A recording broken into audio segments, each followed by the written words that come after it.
Hello बच्चों, आप सबका स्वागत है आपके अपने क्लास तेजस एकेडमी में। और आज के क्लास में हम क्लास 10th के सोशल साइंस के बारे में बात करेंगे। इसमें बहुत सारे चैप्टर हैं, बहुत सारे सब्जेक्ट हैं जिसे पढ़ना पड़ता है और हमारे लिए एक एक नंबर बहुत इम्पोर्टेंट है। और आज के क्लास में हम कुछ ऑब्जेक्टिव पे बात करेंगे जो एग्ज़ाम के दृष्टि से इम्पोर्टेंट है और एग्ज़ाम में आने की संभावना है। तो बच्चों, शुरू करते हैं आज का क्लास सोशल साइंस का, जो बहुत ही इम्पोर्टेंट है और आप थोड़ा-सा भी वीडियो के स्किप नहीं कर सकते हैं। और आज का जो क्लास है बहुत बेहतरीन क्लास होने वाला है। तो शुरू करते हैं हम आज का क्लास। हमारा पहला क्वेश्चन है कि वियना कांग्रेस कब हुआ? तो वियना ऑस्ट्रिया की राजधानी है और वियना कांग्रेस 1815 में हुआ, जिसकी अध्यक्षता ड्यूक मेटरनिख ने किया। और इस ड्यूक मेटरनिख ऑस्ट्रिया का चांसलर भी थे। मेटरनिख युग 1848 को मेटरनिख युग कहा जाता है। इटली और जर्मनी आज के समय में यूरोप महादेश में आते हैं। इटली और जर्मनी स्वतंत्र यानी इसका एकीकरण जो है 1871 में हुआ। सेडोन युद्ध की बात करेंगे तो सेडोन युद्ध 1870 में हुआ। बिस्मार्क बिस्मार्क जो एक कूटनीतिज्ञ था, और किसके विचारों से बिस्मार्क प्रभावित था? तो विचार हीगेल के विचारों से प्रभावित था। रक्त एवं लौह के नीति का अवलंबन भी बिस्मार्क ने ही किया था। वार एंड पीस जो बुक है उसके लेखक टॉल्स्टॉय थे। दास कैपिटल के जो लेखक है वो कार्ल मार्क्स हैं। जो यहाँ पे लिखा है कि कार्ल मार्क्स का जन्म 1818 जर्मनी में हुआ था, जो एक ईसाई परिवार थे। ईसाई परिवार में ही कार्ल मार्क्स का जन्म 1818 जर्मनी में हुआ था। और दास कैपिटल का जो लेखक है वो कार्ल मार्क्स है। और दास कैपिटल को समाजवादियों का बाइबल कहा जाता है। तो यहाँ पर लिखा है कि समाजवादियों का बाइबल दास कैपिटल को कहा जाता है। बात करेंगे अगर हम देखते हैं कि कार्ल मार्क्स का जन्म 1818 जर्मनी में हुआ था, जो एक ईसाई परिवार में जन्मे थे। और दास कैपिटल के लेखक भी कार्ल मार्क्स है, जिसे समाजवादियों का बाइबल कहा जाता है। इसी प्रकार से अगर हम बात करेंगे हिंद स्वराज का लेखक तो महात्मा गांधी, यंग इंडिया के लेखक महात्मा गांधी।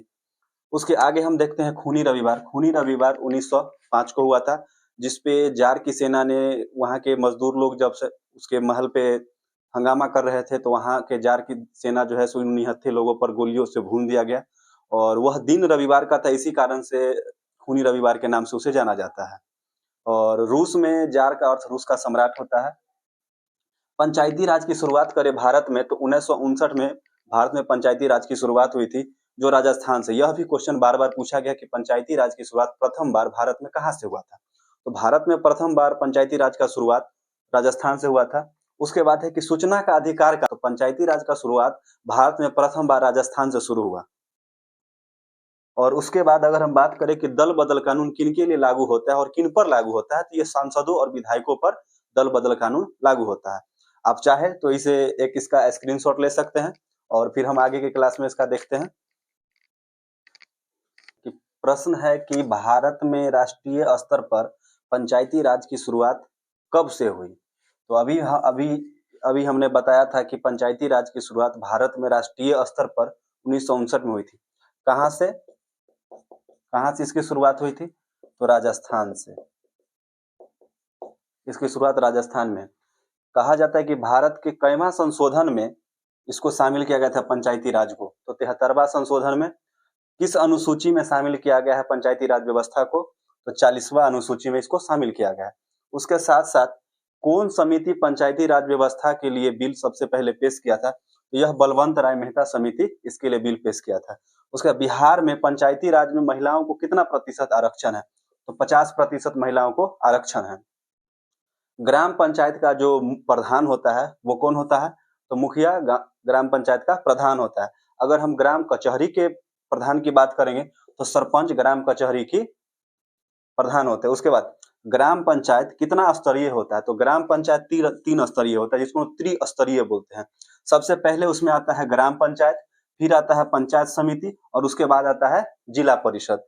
उसके बाद ग्राम पंचायत में जो प्रधान होते हैं या जो भी सदस्य होते हैं उनका कार्यकाल कितने दिनों का होता है? तो उनका कार्यकाल 5 वर्ष में होता है। भारत में जितने भी पद हैं नेताओं का, उनमें लगभग सभी का कार्यकाल 5 वर्ष का होता है। सिर्फ राज्यसभा के सदस्यों को छोड़कर बाकी सभी सदस्यों का जो कार्यकाल होता है वो 5 वर्ष का होता है।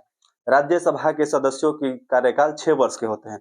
अगर हम बात करें कि अगर किसी कारणवश अगर पंचायत में कोई पद खाली हो जाता है, कोई रिजाइन मार दिया, किसी का देहांत हो गया या किसी भी कारण से अगर वह पद खाली हो गया, तो 6 महीने के अंदर उस पद को भरना अनिवार्य है। यहाँ लिखा गया कि कितने समय में खाली पदों को भरना अनिवार्य है, तो 6 महीना में उस पद को भरना अनिवार्य है।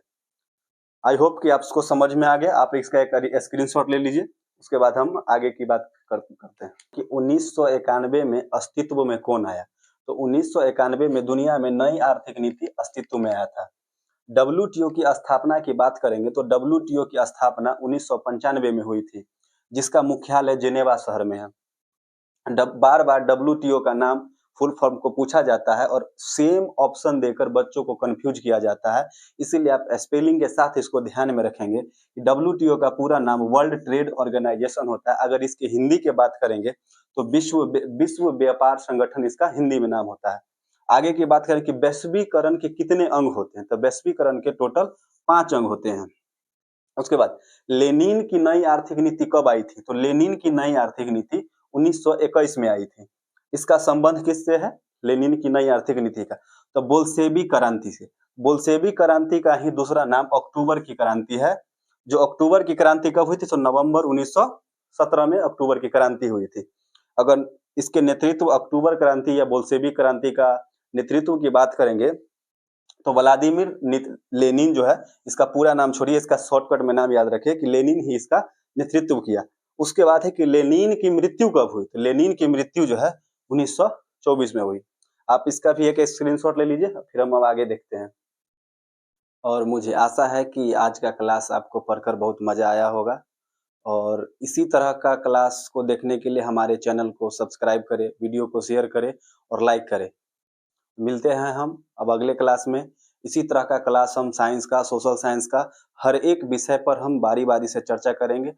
बस जितना ही दिन परीक्षा का बचा है उतना ही में हम बेहतरीन तैयारी करेंगे।